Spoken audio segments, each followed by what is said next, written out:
If you step outside your door tomorrow morning and look at the horizon, you are looking at a world that has been completely scrubbed, managed, and redesigned by human hands. Every road, every fence, every field planted in neat geometric rows tells the same story. We live in a carefully controlled bubble. But for 99% of human history, our ancestors opened their eyes to an entirely different planet. If you could step into a time machine and travel back 50,000 years, the first thing that would hit you isn't the lack of buildings or technology. It would be a profound, almost terrifying sensory shock. The Earth wasn't just wilder, it was visually, structurally, and ecologically a different world entirely. What did ancient humans actually see when they looked at the world around them? The answer forces us to confront just how much we have altered not only the surface of the planet, but the very nature of human perception itself. Let's start with the sky, because the sky that your ancestors lived under is something that no living person today has ever truly experienced. When you look up at night from a modern city, you might see a dozen stars. Even in a designated dark sky preserve, the atmosphere carries a permanent faint haze from global light pollution. But 50,000 years ago, the night sky was an absolute blinding explosion of light. The Milky Way wasn't a faint, cloudy band across the dark. It was a brilliant, highly textured, three-dimensional structure that cast actual, distinct shadows on the ground. There was so much celestial light that on a clear night, the landscape was fully illuminated even without a moon. Ancient humans looked up at a sky thick with cosmic dust lanes, nebulae visible to the naked eye, and meteors constantly streaking across the upper atmosphere. But it wasn't just brighter, it was infinitely clearer. The air itself didn't have the microscopic particles of industrial soot and pollution that blur our modern horizons. On a clear day, human vision could extend to the absolute physical limit of the Earth's curvature. Mountains hundreds of miles away would appear as razor-sharp silhouettes against the horizon. And during the day, the sky wasn't just blue, it was a deep, saturated, almost violent violet blue, because the atmosphere was completely unpolluted. There was also a phenomenon called zodiacal light, a massive glowing pyramid of space dust reflecting sunlight that would stretch halfway across the heavens just after sunset or before sunrise. To ancient humans, the sky felt close, heavy, and intensely alive. It was a massive, shifting map that dictated their migration, their stories, and their understanding of their place in the universe. But if you lowered your eyes from the sky to the ground, the landscape itself would look completely unrecognizable. We tend to picture ancient landscapes as empty, pristine versions of our modern national parks, quiet forests, open plains, and silent valleys. But ecologically, those places were anything but empty. They were crowded.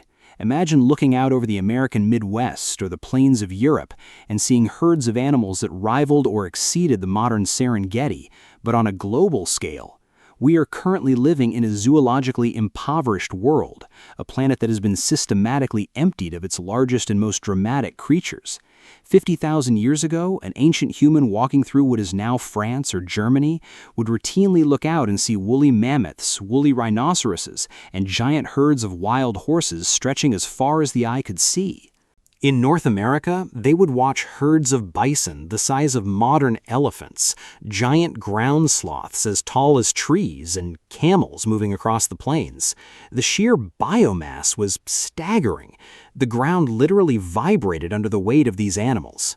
Biologists talk about a concept called shifting baseline syndrome, where each generation accepts the world they inherit as the natural baseline.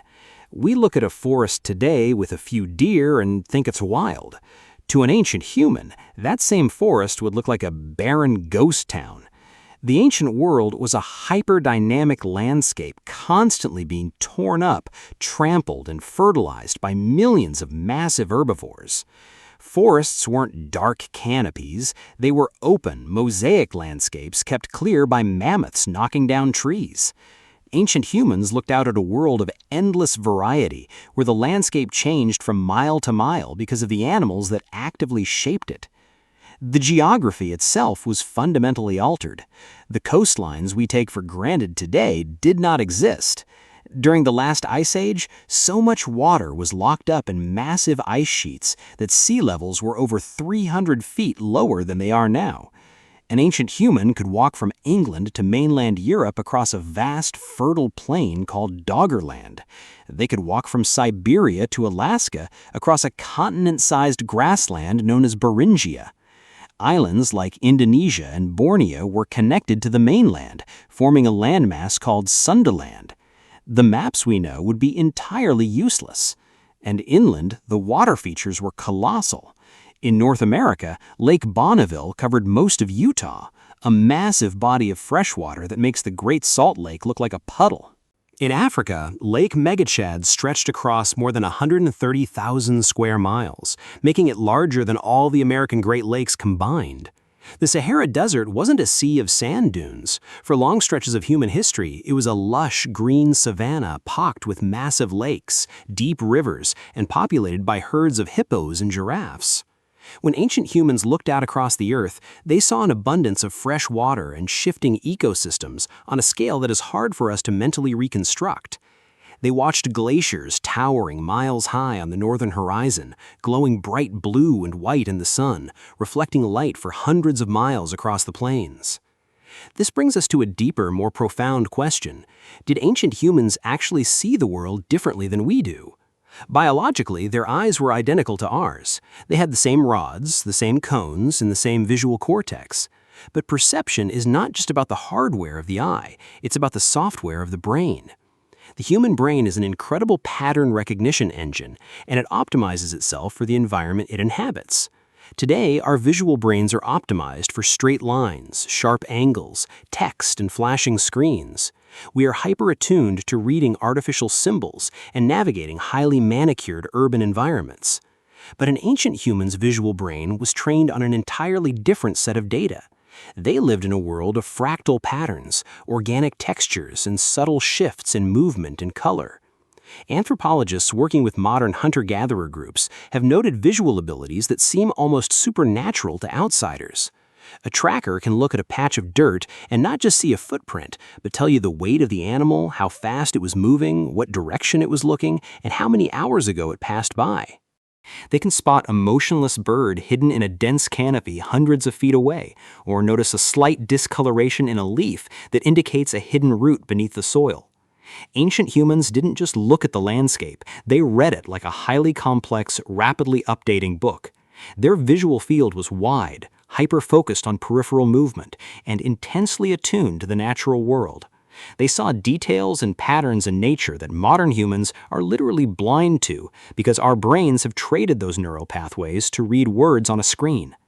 When we try to imagine what the Earth looked like to ancient humans, we usually think about what was there, the mammoths, the stars, the giant lakes. But it's just as important to think about what wasn't there. There was no background hum of highway traffic. There's no hazy dome of city smog. There are no plastic wrappers caught in bushes, no artificial barriers, no artificial boundaries. The world was continuous, vast, and terrifyingly alive. To an ancient human, the Earth was not a resource to be managed or a background setting for a civilized life. It was a massive, omnipotent force that filled every corner of their senses. They lived in a world of visual sensory overload, where the sky was a masterpiece of cosmic light, the land was a thundering theater of massive beasts, and every tree and stone held information crucial to survival. We look back at them and think of their lives as primitive, simple, and limited. But in terms of what they actually saw, felt, and experienced every time they opened their eyes, they lived in a world far grander, richer, and visually spectacular than the one we have built to replace it.